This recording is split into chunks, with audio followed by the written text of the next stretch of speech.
So you grew?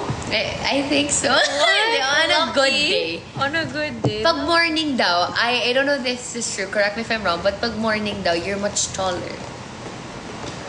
Seriously, who said That's that? what, I forgot. Maybe it's because you stretch in the morning. Maybe.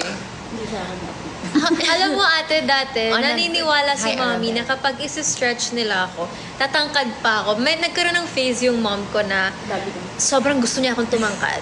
So sila nung helper namin sa house, hinihila nila akong dalawa. Si mami sa paa yung helper namin sa kami. Hinihila nila ako. Wala naman nangyari. Ito pa rin naman tayo. Kailangan na-stretch. Maliit pa din tayo. Ala, sabi na, saan mo yung isa mong earring? Actually, guys, kasi nag-change ako ng earring kanina. And it's just in my bag. I just couldn't find it kanina. So, isa lang muna. But it's Sarap, in my bag. no? Ang sarap. Shout out. I love the dress, Alexa. Ooh. Thank you. It's Show from the dress.